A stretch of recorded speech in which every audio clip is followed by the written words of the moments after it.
All right, guys, welcome back to another video. Hope everybody had a great Christmas. And if you are new to this channel, it's your first time tuning in, welcome. I do make daily gaming content. So if you do enjoy this content, make sure to hit the subscribe button. But let's jump into it here. First, talking about something we haven't really talked about in a while now, where before the Xbox Activision Blizzard acquisition closed, we were talking about it all the time because it was just so relevant and so huge to what was happening within the gaming industry. But it is Xbox and Microsoft versus the FTC, and Xbox ABK versus the FTC. So the FTC is still trying to win. They've lost so many times in this case, and they pretty much have no chance as the deal's been closed. It's been passed in over 40 countries. The CMA has passed the deal. The EU has passed the deal, and the FTC is still out here trying to change it with an appeal. And it is going through the appeals process. And as of right now, there's the discovery of documents trying to get gathered so they can go ahead and argue their cases. And with discovery, PlayStation was asked to provide to the FTC their documentation on the 10-year deal that Xbox made for Call of Duty and Activision Blizzard games. And as we know, the entire saga of this entire ABK stuff was you had Jim Ryan, you had PlayStation all worried, saying that if this deal does go through, it's going to kill competition. It's going to kill Sony because they're going to be able to withhold Call of Duty from the platform, and PlayStation needs Call of Duty to survive. Clearly, that wasn't the case as to why Xbox wanted ABK. It wasn't to make Call of Duty exclusive. I mean, they made all of these 10-year deals. They made the streaming deal with Ubisoft, giving them full rights to be able to distribute Call of Duty and Activision Blizzard games on any streaming platforms that they choose. Their main reason for this deal was for mobile, and the actions that they took after announcing the deal, I would say absolutely proves that. And what made things even worse during this entire thing was Jim Ryan was essentially caught lying as documents came out where he was saying he knew that this wasn't an exclusivity play at all, but then later on went to argue to these competition committees that that's why they wanted the deal blocked. That's why PlayStation wanted the deal blocked, was because they didn't want Xbox to take Call of Duty exclusive. So all of that came out. We talked about them multiple times. Won't go any further into that. And now here we are at this appeals process where the FTC is looking for documentation, and we have some pretty interesting information here. Sony is allegedly using the discovery request by the FTC to primarily make arguments against the acquisition of ABK rather than just providing the documentations on the 10-year deal. And here's what this says. It says, while Sony is not publicly speaking out against the deal anymore, Microsoft's filing indicates that Sony cherry-picked 52 documents to provide to the FTC in response to the agency's discovery request related to the Microsoft-Sony contract.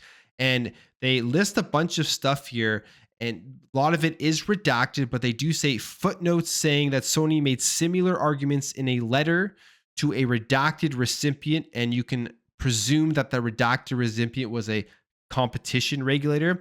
And the Microsoft lawyer explains that fewer than half of the 52 documents provided by Sony actually relate to the 10-year PlayStation Call of Duty agreement. And in particular, Sony provided virtually no internal documents evidencing why Sony took the deal in July of 2023. So with all of that information, you kind of come to the conclusion they've provided 52 documents, and the majority of those documents are Sony presenting their reasons and arguments against Xbox and Microsoft and the ABK acquisition, which would make you think they are still out there trying to fight and make sure that they can continue to do whatever they can in their power to come up with some sort of win in court against Xbox and ABK. Now, the likelihood of that happening, probably slim to none, but Sony is still doing everything they can to try to make that happen. So I find that kind of hilarious that they're still fighting it. They aren't going to be giving up on that train. They'll probably go to the very bitter end, spend as much money as they can to try to make sure that potentially something comes out of this where it hurts Microsoft and it hurts Xbox. And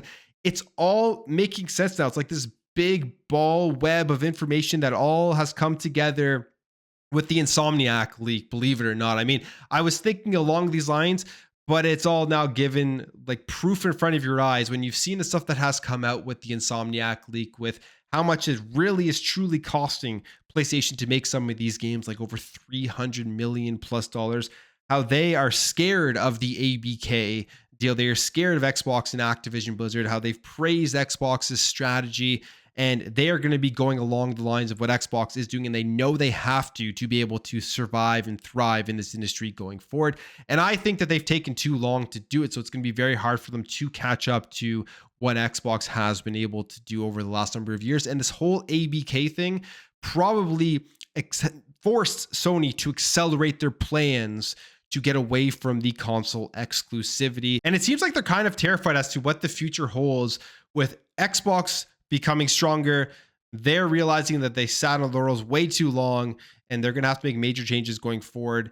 And they lost this battle in court against Xbox, and they lost with trying to block the ABK deal. So they are just grasping at whatever straw that they have left. And this is kind of what it looks like they are doing here. But just interesting stuff here. And I mean, we won't talk that much more about this case unless there is a crazy decision at the end and somehow the FTC wins the appeals, or even if they lose the appeal, probably we'll talk about the final verdict. But at the end of the day, the future of gaming and the industry, the landscape is changing, and is changing fast. In 2024 and beyond, it'll be really interesting to see how that evolves even further.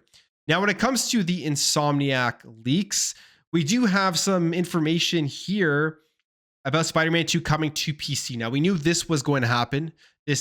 They did it with Spider-Man Remastered. They were going to bring Spider-Man 2 over to PC, but we don't really know when this is going to happen. I'm thinking that for future games coming out from PlayStation, with how much they are costing them to make, they're going to have to start releasing their games day and date on PC. They're not going to be able to wait anymore a year or 2 years, 6 months, whatever they want to choose to wait to release these games. They need to be able to make money back faster, and putting it on PC day one is the easiest way to do that, which I'm kind of shocked why they haven't done that yet. But here we have some more information about Spider-Man 2 on PC. So we did get that roadmap leak, but there was no information about specifically the PC release of Spider-Man 2. But we have a bit of information that may give you a general timeline as to when it potentially is going to be coming out if you are waiting for it on PC. It says here, of course, the aforementioned roadmap does not include PC ports, which are key components of Sony's first-party strategy nowadays. However, the timing of Marvel Spider-Man's 2 PC release was also shared via another confidential document leaked as part of the ransomware attack. According to the info, the port is expected to cost $4.6 million, twice as much as the first installment, and should be completed by the end of fiscal year 2024, which means by the end of March 2024. So there you have it. If that's true, if they do complete this by the end of March 2024, I'm expecting Spider-Man 2 to be released in 2024. Maybe in September of 2024, they're going to have it ready for an exact year after the release of the game on the PlayStation 5. That kind of makes the most sense if this does end up being true. Now, the other interesting thing here that is extremely important, why PlayStation is going to be dropping their games onto PC, and they're going to be dropping their games onto PC fast and furiously, is that it only cost them $4.6 million to port this game to PC. Now, of course, they're saying it was twice as much as the first installment, but still $4.6 million, and they're going to be able to make a ton of money off of that just by putting it on the PC platform. Imagine they spent another couple $1 million, maybe $10 million to get their games onto PC day and date at the same time as it launches on PlayStation 5. But how many more sales they would be able to make and how much more money they would be able to make, to me, it's an absolute no-brainer to kind of help offset the insane costs that are continuing to rise, it looks like, at PlayStation to develop these games. But if you're looking forward to Spider-Man on PC, Spider-Man 2, I would say, hey, 2024, the end of the year, look for it there, or maybe at the beginning of 2025 or something like that. All right, let's jump over here and let's talk about, I think, what has been the theme to end off 2023, and that is hacks and leaks and people getting in to these companies and taking code from these companies and putting it out there for everybody to see. Here we have here from Insider Gaming, GTA 5 source code, GTA 6 code, and Bully 2 files have been leaked. It says, following on from last year's mega hack that saw over 100 gigabytes of content released into the wild from within Rockstar Games projects, it seems as though damage is still being done. And before we continue, we got to talk about this because we talked about this last year. All of the big media sites talked about this last year. This was criminal activity. Somebody broke in to Rockstar, obviously virtually, digitally, not actually went into their buildings. I mean, I don't think, and got this code and put it out there. All of these people talked about it. Kind of Funny talked about it, but for some reason they don't want to talk about Insomniac, which to me, it just boggles my mind. Then they continue on here to say, in recent hours, reports have surfaced claiming that GTA 5's full source code, of which snippets were previously seen, has now leaked in full, along with fresh Python code for GTA 6 and every file from long since canceled game Bully 2. So that's pretty nuts. I mean, I'm not looking into this, like going and trying to see the source code myself, because one, I don't want to go near it, and two, I mean, I won't understand any of it, so there's no real point for me. But if that's true, absolutely insane that is happening with huge games like GTA 6 and Bully 2. I think something that everybody would have or really wants, like if you're a Rockstar fan, you've played Bully before. It's one of those games that you're still waiting for them to put out a new sequel for, and they were going to, got canceled. Very intriguing to see what that would be all about, and I'm sure we will end up seeing what that is all about if this stuff does actually get out there to the wild. It says here, several sources have claimed that more information than before has leaked again, as if last year's supersized leak that revealed countless GTA 6 details wasn't bad enough. They say until now, transactions were reportedly being held behind closed doors, with key data such as GTA 5 source code stolen by a teenager in a hotel room with a mobile device last year, changing hands in secret. It has now been shared online according to recent screenshots. Not only that, but it also is claimed that every file relating to Bully 2, the follow-up to 2008's Bully, has also been leaked.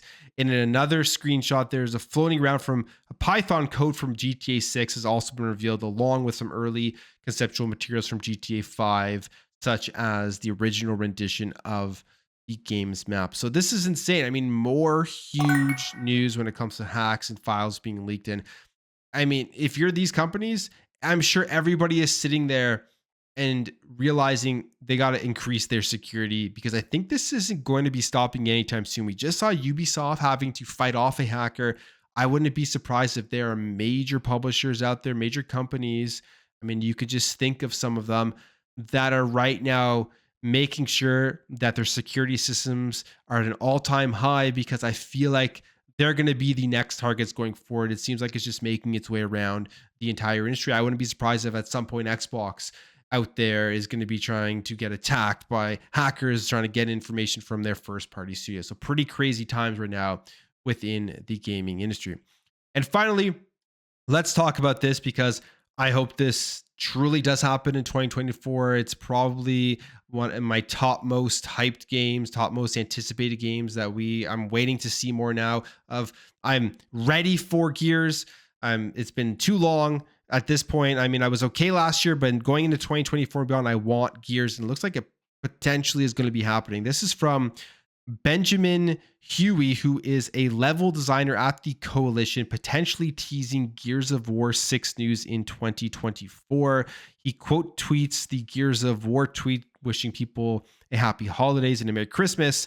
And he says, see you in 2024, Gears fam. So maybe that could mean nothing. Maybe he's just saying we're off for the holidays and we'll see you guys next year as we continue to work on the game. Or it could be him essentially insinuating that there's going to be something here for Gears. I mean, it is time. I think people are now missing the game, now missing the franchise. It's been 4 years since Gears 5, and we need to see what's going on here with Gears 6, especially in that Unreal Engine 5. I think it's going to look absolutely incredible considering what they were able to do with older Gears games and older engines. I always thought those were some of the best looking games out of an entire generation of video games. I have no doubt that Gears 6 is going to be very similar, be one of the best looking games that we see. I can't wait to see what they're going to go ahead and do with improvements from Gears 5. But I will end the video there, guys. If you did enjoy this video, make sure to hit that thumbs up. If you are new here, hit that subscribe, and I'll catch you guys in the next video.